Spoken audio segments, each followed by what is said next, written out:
La technique et la mécanique vous intéressent? Vous êtes une personne soigneuse et précise, une bonne représentation spatiale et une habileté manuelle font également partie de vos qualités? Alors découvrez le métier de polymécanicien, polymécanicienne. Les polymécaniciens et les polymécaniciennes fabriquent toutes sortes de pièces et d'outils en métal ou en matière synthétique et assemblent certains de ces composants pour en faire des installations complètes ou des machines. Sur la base de plans, la production se fait principalement à l'aide de machines automatisées CNC et parfois manuellement avec des tours, des fraiseuses ou encore des perceuses. Programmation, contrôle, entretien et réparation des installations font également partie des tâches de ces professionnels. Suivant l'entreprise où ils travaillent, les polymécaniciens participent à l'ensemble de la réalisation du produit ou se spécialisent par exemple dans le montage, la réparation ou encore la recherche et le développement.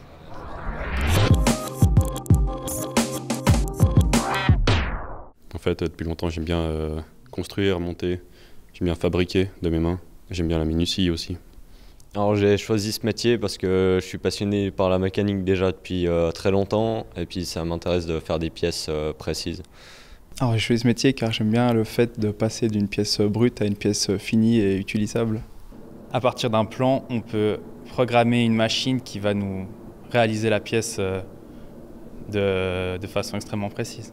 J'aime bien fabriquer des pièces, que ce soit en acier, en alu ou en plastique, avec différentes techniques, donc différentes machines, que ce soit des pièces rondes, donc cylindriques ou carrées, et ensuite avec différentes opérations, fraisage, perçage, tournage. En fait, moi j'ai fait 1 an et demi de gymnase, mais c'était trop théorique pour moi et il n'y avait pas assez de pratique, il n'y avait pas ce côté manuel que je cherchais dans quoi je voulais me former. J'ai choisi polymécanicien pour pouvoir me spécialiser plus tard dans le domaine automobile et construire, fabriquer des pièces pour la préparation des voitures de course.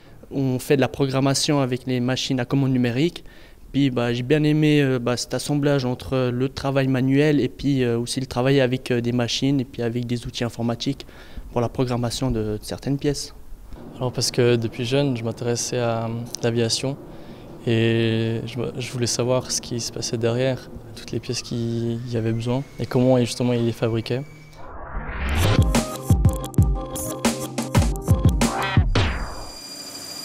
Alors là, on est dans une entreprise d'à peu près 20 collaborateurs, dont 4 apprentis. On fait des pièces pour des clients après ça va dans le transport, télécommunications, machines d'emballage, etc. quoi. Et on fait toutes les matières, aluminium, laiton, cuivre, plastique. Moi, je travaille sur des fraiseuses et un gros centre de tournage-fraisage. Voilà, alors, sur cette machine actuellement, on fait ce genre de pièces. La machine, elle peut tourner et fraiser en même temps. Et ça sert pour des machines à café. Et j'ai des collègues qui sont dans le secteur tournage. Et on a encore un secteur au 2e étage, décolletage. Donc là, c'est vraiment petite pièce, grande série. Les activités principales de mon métier, ça consiste à fabriquer des pièces à partir d'un dessin que le client nous a transmis. Après avoir le dessin, on va au débitage, c'est là où on découpe la matière en fonction des dimensions de la pièce. On choisit une gamme d'outils qu'on va utiliser pour faire cette pièce. On doit les monter dans la machine, leur prendre la hauteur, etc. pour qu'ils soient réglés, prêts à faire les usinages en fait. Une fois qu'on a monté les outils dans la machine, on passe sur l'ordinateur où on va faire le programme. C'est-à-dire qu'on va dire aux outils où est-ce qu'ils doivent passer, où est-ce qu'ils doivent enlever de la matière, est-ce qu'on doit faire un trou, etc. Et après, c'est l'ordinateur qui génère le code que la machine peut lire en fait.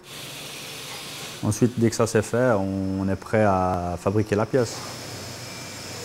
Une fois que tout est usiné, on contrôle la pièce avec les outils de mesure adéquats et on peut dire si elle est conforme ou non conforme, c'est-à-dire si elle rentre dans les tolérances du dessin ou pas. Quand la première elle est validée, on peut lancer la suite. Ici chez TESA, nous fabriquons principalement des outils de mesure, de précision, tels que les pieds à coulisses qu'on a ici ou les colonnes de mesure qu'on a juste derrière, mais ça peut aller jusqu'au palpeur 3D. Normalement, on fait des produits finis, c'est-à-dire qu'on va de A à Z, on les produit chez nous. Dans tous les secteurs confondus, on est à peu près 300 employés. Alors ici, nous sommes dans le secteur fabrication. Moi, je m'occupe de ces 5 machines avec mon collègue. Et on a un type de pièce comme celle-ci, où c'est nous qui les réalisons. Alors les activités principales de mon métier, c'est vraiment quand on reçoit la matière, le dessin et la commande. On va commencer par regarder la commande, voir combien de pièces est-ce qu'on a à faire, quelles sont les marches à suivre. On va sur l'ordinateur, on prend tout ce qui est feuilles, fichiers et compagnie pour pouvoir faire notre réglage sur la machine. Ensuite, on donne notre liste d'outils à l'outilleur. Pendant que l'outilleur prépare sa liste d'outils, ses outils et compagnie, nous, on fait notre réglage sur la machine. Alors, les réglages consistent dans l'ensemble à placer les éléments de serrage dans la machine. Ça peut être un étau, comme ça peut être un diviseur. Ça peut être plusieurs éléments, comme des butées ou des éléments pour maintenir la pièce en place, en fait.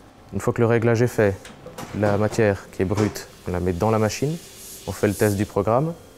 Une fois que le programme est fini, que la machine a eu le temps de faire tout son processus et usiner sa pièce, on la prend, on la contrôle. Si elle est bonne, tant mieux. Si elle n'est pas bonne, on fait les corrections suivant les erreurs qu'on a. Et ainsi de suite, suivant la quantité de production qu'on a, par exemple 100 pièces, 200 pièces, 300, peu importe. Et de temps en temps, on contrôle une pièce pour vérifier que si les outils ne sont pas usés et qu'il n'y a pas de déviance au niveau des cotes. Les conditions de travail, c'est sûr, on est debout toute la journée, donc on fait quand même quelques allées et venues. Au niveau des horaires, c'est les horaires de l'industrie, donc soit semi-fixe ou bien libre, c'est pas mal. Donc on peut un peu gérer nos journées comme on veut tant que le travail il est effectué. Mais des normes de sécurité, on en a, oui, bien sûr. D'ailleurs, ton maintenu, c'est des t-shirts ou des pantalons faits pour le métier, parce que si quelque chose se coince, ils sont censés pouvoir se déchirer facilement. On a des chaussures de sécurité avec une coque en acier ou des lunettes de sécurité pour nous protéger la vue.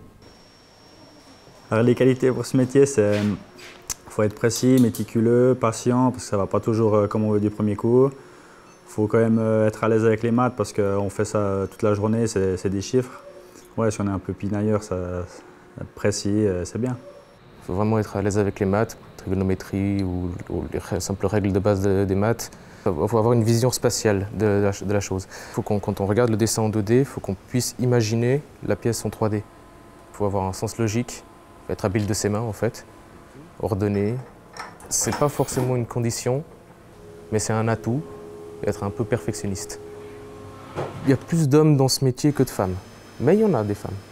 Et en règle générale, de ce que j'ai pu remarquer, les femmes sont plus minutieuses.